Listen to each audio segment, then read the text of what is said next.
बिस्मिल्लाहिर्रहमानिर्रहीम। अस्सलाम वालेकुम। मैं हूं डॉक्टर महमूना सादिया और वेलकम करती हूं आपको अपने यूट्यूब चैनल में। आज मैं आपको बताऊंगी कि आप किस तरह अपनी स्किन को सॉफ्ट और नरम मुलायम बना सकते हैं, क्योंकि बहुत सारे लोग ये शिकायत करते हैं कि उनकी जो स्किन है वो सॉफ्ट नहीं है, वो हार्ड है, वो बहुत ज़्यादा ड्राई स्किन है। और इसी शिकायत को दूर करने के लिए आज की जो रेमेडी है वो मैं आपको बताऊंगी। तो सबसे पहले आप ऐसा कीजिए कि चैनल को सब्सक्राइब कर लीजिए ताकि जो आने वाली वीडियो है आप तक पहुंच सके। स्किन को सॉफ्ट बनाने के लिए और नरम मुलायम बनाने के लिए जो रेमेडी मैं आज आपको बताने जा रही हूँ, इसके लिए जो चीज़ें हमें चाहिए होंगी वो होगा रोज़ वाटर, अर्के गुलाब जी आप लीजिए। इसके बाद हमें चाहिए होगा 1 अदद बनाना और इसके बाद हमें चाहिए होगा रोगाने बादाम यानी कि बादाम का ऑयल और ड्राई मिल्क। ये चीज़ें आज की रेमेडी को बनाने के लिए हमें ज़रूरत पड़ेंगी। तो इसको बनाने का जो तरीका है वो मैं आपको बताती हूँ कि आपने इस रेमेडी को किस तरह से बनाना है। सबसे पहले आप ऐसा कीजिए कि 1 चम्मच आप लीजिए रोज़ वाटर,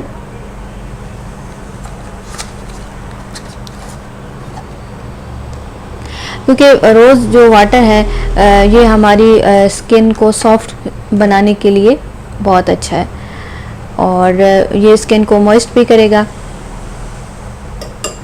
1 चम्मच रोज़ वाटर आपने ऐड किया। इसके बाद ये जो बनाना है इसका आपने बना लेना है इस तरह से पेस्ट। इस तरह फाइन पेस्ट आपने बना लेना है। इस पेस्ट का 1 चम्मच आप ऐड करेंगे इसमें। इन दोनों को आपने अच्छी तरह करना है मिक्स, ताकि जो बनाना है वो इस रोज़ वाटर में शामिल हो जाए, क्योंकि जो केला है ये हमारी स्किन को नरिश करने के लिए और नरम मुलायम करने के लिए बहुत ही अच्छा है। नेक्स्ट अब हम इसमें शामिल करेंगे ऑलिव, ये जो आलमंड ऑयल है, जो बादाम का तेल है, इसको हम ऐड करेंगे और इसकी हम शामिल करेंगे 1 चम्मच।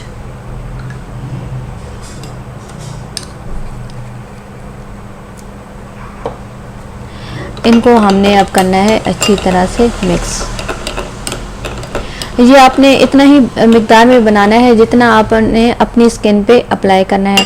अब लास्ट में हमने इसमें शामिल करना है ड्राई मिल्क। ड्राई मिल्क आप हस्बे ज़रूरत शामिल कर सकते हैं, ½ टीस्पून भी शामिल कर सकते हैं, 1 टीस्पून भी, वो आपके पेस्ट के मिकदार के ऊपर डिपेंड करता है। ये सारी जो चीज़ें हैं ये आपकी स्किन को मॉइस्ट करने के लिए, आपकी स्किन को नरम करने के लिए बहुत अच्छी हैं। और बहुत से लोग जो शिकायत करते हैं कि उनकी स्किन बहुत ज़्यादा डल हो रही है, स्किन में शाइनिंग नहीं है, स्किन बहुत ज़्यादा अनहेल्दी नज़र आती है, स्किन में कोई ब्राइटनेस नहीं है, और ये रेमेडी इस्तेमाल करने से उनकी स्किन बहुत अच्छी, चमकदार और बहुत ही खूबसूरत हो जाएगी। ये रेमेडी इस्तेमाल करने का तरीका ये है कि सबसे पहले आप अपने फेस को अच्छी तरह धो लें। फेस वॉश करने के बाद आप अपने इस पेस्ट को अपने फेस पे अप्लाई करें। इसके अलावा आपकी जो गर्दन है उस पर भी अप्लाई कर सकते हैं। अगर आपके जो हैंड्स हैं वो बहुत ज़्यादा ड्राई हो रहे हैं और आप चाहते हैं कि वो भी सॉफ्ट और नरम मुलायम हो जाएं, तो आप अपने हैंड्स पे भी इसको अप्लाई कर सकते हैं। इसको लगाने का तरीका ये है कि आप सिंपली फेस को वॉश करके और ड्राई करके इसे आप अपनी स्किन पे अप्लाई करें। 20 मिनट लगाने के बाद जब देखें कि ये थोड़ा ड्राई हो गया तो फिर आपने इसको थोड़ा नीम गर्म पानी है उसके साथ आपने सिंपली वॉश कर लेना है और हल्के हाथों से आप इसका मसाज भी कर सकते हैं। मसाज करने से ये होगा कि जो ब्लड सर्कुलेशन है वो तेज़ होगी आपके फेस के ऊपर और फेस के ऊपर ग्लो आएगा। तो हल्के हाथों से 2 से 3 मिनट तक मसाज भी कर सकते हैं। उसके बाद सिंपली आप इसे धो लीजिए। तो ये आपकी स्किन को नरम और मुलायम बनाने के लिए और चमकदार बनाने के लिए बहुत ही इजी, इफ़ेक्टिव और आसान रेमेडी है। इसको आप ज़्यादा देर बना के नहीं रख सकते और केले का जो पेस्ट है आपने उतना ही बनाना है जितना आप इस्तेमाल कर लें और इसको आपने हफ्ते में 2 से 3 बार अप्लाई कर सकते हैं। और स्पेशली जब सर्दियों का मौसम है तो आप इसे अपनी डेली जो बेस है उसकी रूटीन पे भी अप्लाई कर सकते हैं ताकि आपकी जो स्किन है वो ड्राई ना हो और वो सॉफ्ट और नरम मुलायम रहे। ये आप बच्चों को भी लगा सकते हैं क्योंकि सर्दियों में बच्चों की स्किन बहुत ज़्यादा ड्राई और रूखी सूखी हो जाती है, तो ये रेमेडी आप बच्चों पे भी अप्लाई कर सकते हैं, कोई इसके साइड इफ़ेक्ट नहीं है। मेल फीमेल हर एज की जो ख़वातीन है वो इसको अप्लाई कर सकते हैं।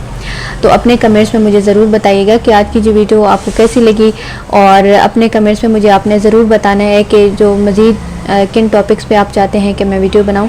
और अगर आपने मेरा चैनल सब्सक्राइब नहीं किया तो कर लीजिए, और इस वीडियो को अपने जो फ्रेंड्स हैं, फैमिली, उनके साथ भी शेयर कर दीजिएगा। नेक्स्ट वीडियो में मज़ीद कुछ ऐसी टिप्स के साथ आपको बताऊँगी। तब तक के लिए अल्लाह हाफ़िज़।